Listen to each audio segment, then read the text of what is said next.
Bonjour à tous, bienvenue pour la suite de nos aventures en Ukraine avec ce départ de Dnipro dans lequel on a vraiment passé une excellente semaine pour partir vers Zaporogie.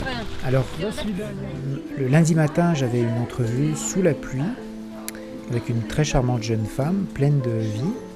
Et puis je suis rentré à l'appartement trempé pour boucler la valise, rejoindre ma femme qui payait, et on est parti en covoiturage cette fois-ci. Donc on essaye tous les modes de transport possibles en Ukraine, et je dois avouer que le covoiturage avec BlaBlaCar, c'est assez intéressant.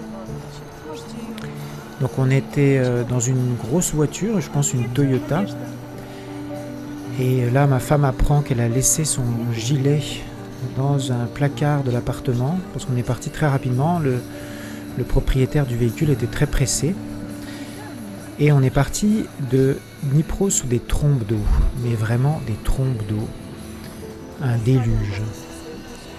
Et vous allez voir sur la route, c'est une rivière, c'est plus une route, c'est une rivière avec de l'eau jusqu'au haut des roues de voiture.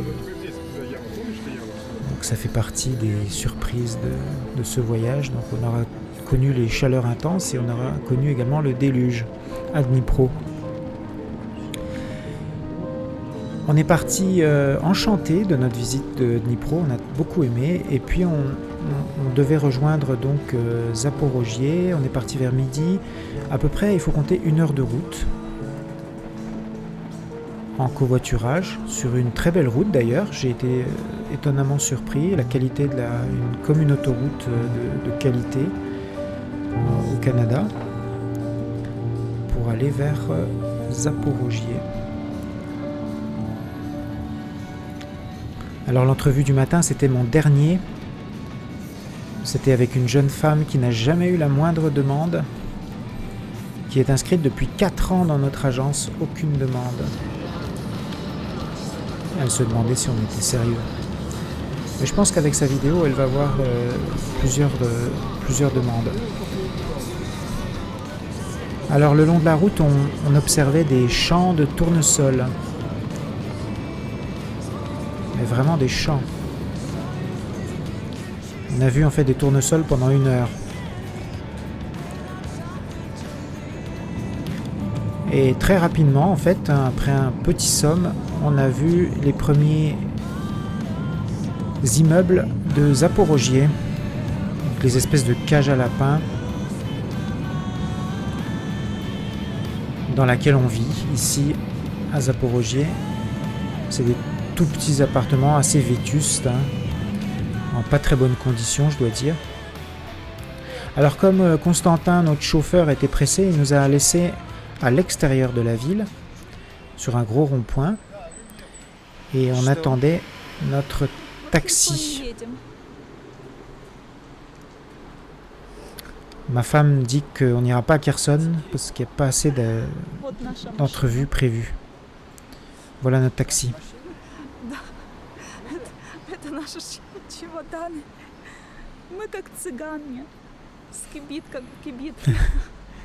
Borislava dit qu'on est comme des tziganes. On voyage tout le temps. On est tout le temps dans les valises. Il faut aimer. Ça fait partie des plaisirs du voyage. C'est comme on dit les gens du voyage. Bon, nous, on est des gens du voyage.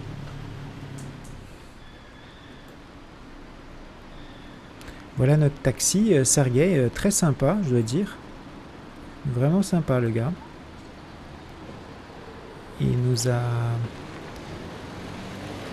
Il avait une voiture un peu pourrie, avec le pare-brise brisé.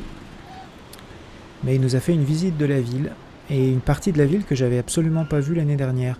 Alors vous voyez, on arrive à Zaporogie, on voyait les tubes de cheminée qui crachent les gaz toxiques sur la ville. On sent d'ailleurs quand on arrive à Zaporogie que l'air est pollué, même s'il y avait beaucoup de vent avec la pluie. Alors là on traverse le Dniepr sur le barrage hydroélectrique, un peu comme au Canada. Alors le Sergueï, le chauffeur nous a proposé de photographier il est très fier de sa ville. Donc là on voit l'île de Khortytsia de l'autre côté, que j'avais filmé l'année dernière et j'avais fait une vidéo sur YouTube. C'est en fait un sanctuaire des Cosaques. C'est le peuple des Cosaques, avec les chevaux, avec leur coiffure traditionnelle, vient de Zaporogie. C'est la terre des Cosaques. Et là, on voit les cicatrices sur le pont, les blessures de guerre. En fait, il expliquait que les Allemands avaient essayé de détruire ce pont stratégique durant la Deuxième Guerre mondiale en 1943.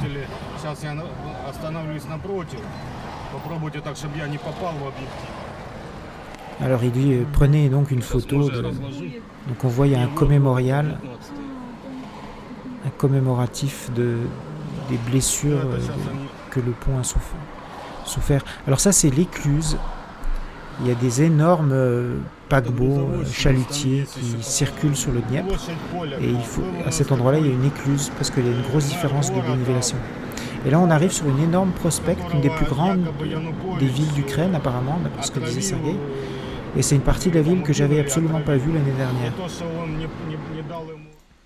Et voici notre appartement au 5e étage, dans un de ces immeubles, un appartement assez pourri. Très humide, avec l'internet très faible, mais on ne sera pas là dimanche, on sera déjà à Odessa pour le prochain live. On va rester ici 4 jours en fait. On repart à Odessa vendredi. Alors on voit, ce matin, mardi matin, avec ma femme, on est allé se promener, avant nos entrevues du soir. On est allé faire des courses au marché, tous les deux en amoureux, et puis on a visité la ville à pied, on a fait une longue marche, 1 heure aller, 1 heure retour, par un temps plutôt frais, autour de 19-20 degrés, parce qu'il a plu, il y a du vent assez froid. Et on voit donc là, je pense que c'est la mairie, avec le style pure tradition soviétique, imposant, massif, et puis des parcs aussi que j'avais complètement manqué l'année dernière. Donc c'est un aspect de la ville ça c'est l'hôtel Intourist, très grand hôtel qui a l'air assez classe. C'est un aspect de la ville que j'avais absolument pas vu l'année dernière. Ma femme et moi, on se photographie devant l'hôtel Intourist. Les souvenirs ukrainiens. Alors vous voyez le cosaque traditionnel avec sa coiffure, un peu comme les Indiens d'Amérique, comme les Iroquois.